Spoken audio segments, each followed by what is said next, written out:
I'm tremendously concerned right now with what I'm hearing from Trump, that what I see here is the same pattern of societal, and it's been this way for a number of years, of societal disintegration, the lack of political cohesion, uh, and particularly, for example, the usurpation now of and the destruction of the CIA, of the DNI, of the FBI you mentioned, the elimination of the Department of Education.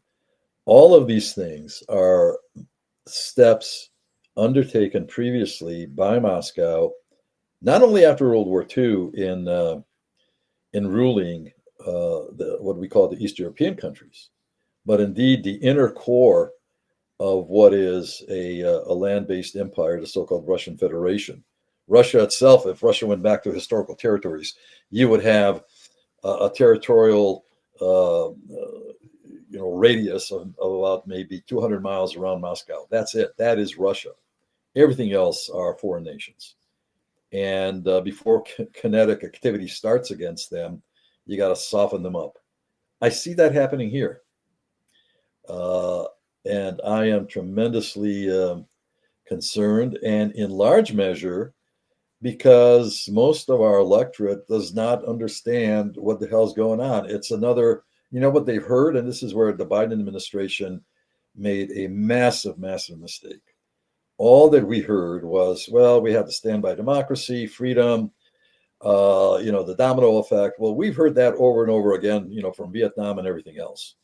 That doesn't fly anymore.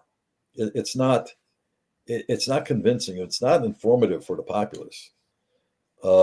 If people knew, for example, that we have had 2 prior instances of throwing Ukraine on under the bus with a direct negative impact to us.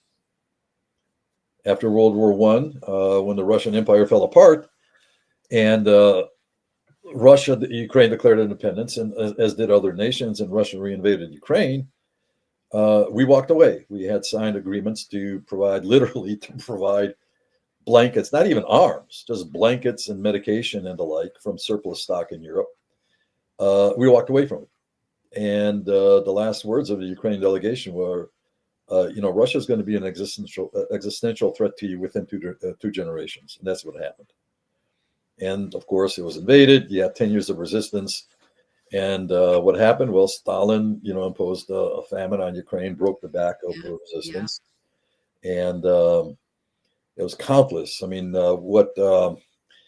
what Professor Snyder and Applebaum wrote, they wrote 2 books on that famine. Well, they're sort of, they came late to the party because, they talk about 4 million casualties. That's horrific. Well, they made a mistake. It's 4 million children.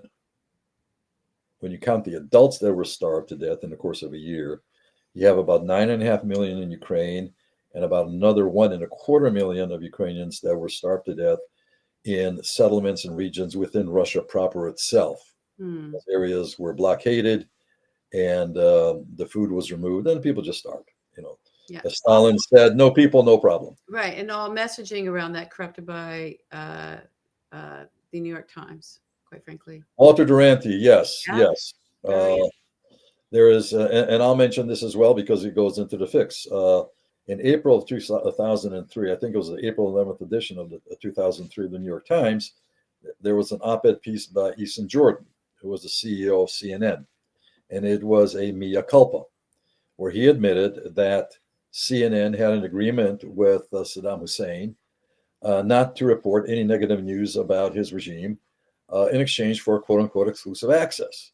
Well, one of the things that CNN learned from sources within Iraq was that Saddam's 2 daughters and their husbands who had fled to Jordan, that he was going to get them back to Iraq, then he was going to kill them all. CNN did not disclose that to anybody. They did not warn his 2 daughters and their 2 husbands what awaited them if they were to return.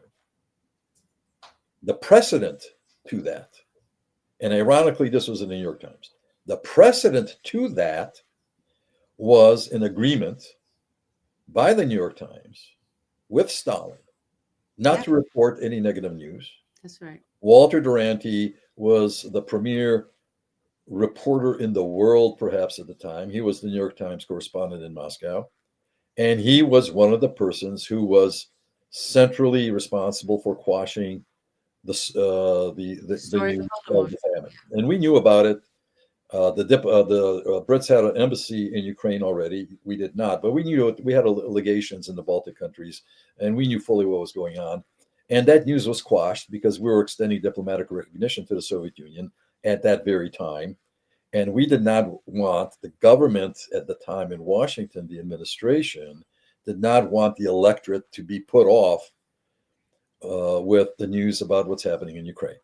So we have these events in our history which establishes to me, and not because I'm of Ukrainian origin, but I think to anybody with a conscience, that there is a horrific, responsibility that we have that happens to intersect with and coincide our very, very direct foreign policy and national security interests, not only vis-a-vis Russia, but globally around the world.